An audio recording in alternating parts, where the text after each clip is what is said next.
Overthinking is not about being analytical. It's about lack of self-trust. If you constantly replay conversations in your head, maybe lose sleep over work decisions or just second guess yourself, this is not because you're thoughtful. It's because you don't fully trust yourself to handle the outcome. I'm Julia, by the way. Thank you so much for being here. I help people reconnect to themselves and their purpose. In this video, I'll share how overthinking has way less to do with being analytical and more to do with self-trust, and a simple practice that helps you stop spiraling and start feeling steady immediately. Overthinking is your brain essentially trying to create certainty because you don't trust your capacity to handle whatever results that you might face as a result of a conversation or decision. This happens because our brains go into survival mode when faced with any perceived threat,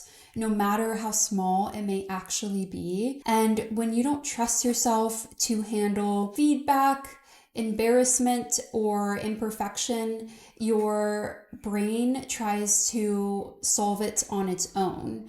And when in survival mode, clear, grounded decision-making is less attainable. I used to think of overthinking as a positive trait because I coined it as being analytical and being prepared and wanting to go above and beyond. But now that I've healed a lot of this, I see overthinking as unproductive self-protection. For example, for work presentations, I would over-prepare with the fear of stumbling on my words, blinking out even though I had notes, emphasizing the wrong words, coming off too monotone, when I really should have been asking myself, okay, what's the worst that could happen if I am not spending hours preparing? I might get off track a bit and someone delivers feedback about it. Very, very worst case, I get fired. And that was incredibly unlikely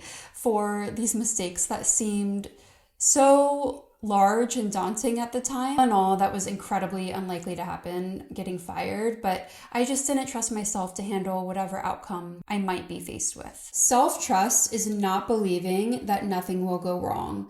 It's believing that no matter what happens, I can handle it. And when you trust your capacity, uncertainty stops feeling like danger. So next time you overthink, stop and ask yourself, what am I afraid will happen? Then I would follow up asking yourself, do I trust myself to handle that? Not prevent it, but handle it and live through it. This is a great time to tap into your body and breath, closing your eyes and repeating to yourself a few times, saying, I can handle this.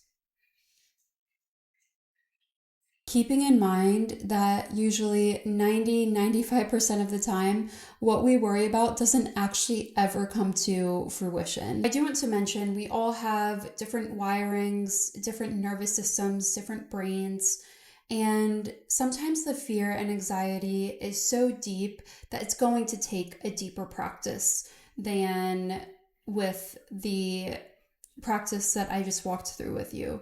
This is a pretty abbreviated version of what I walk my clients through, and I aim to have more somatic-based practices on this channel in the future. So I would definitely recommend subscribing if you're interested in sticking around for more on just like processing these fears, both intellectually and physically, and just more on intuition, self-trust, and spirituality. If you are interested in strengthening your relationship with yourself, my first of 2 YouTube series is a 5-ish part series on reconnecting with just yourself and building a relationship with yourself. And then my second series is all about reconnecting with your intuition. So I'll link that here Hopefully it pops up soon after I point. I am not getting the timing right recently, but I'd highly recommend checking that out, which walks you through trusting your intuition, the science of intuition, and embodying intuition step by step. Thank you again so much for being here. I appreciate it more than you know, and I look forward to seeing you next time.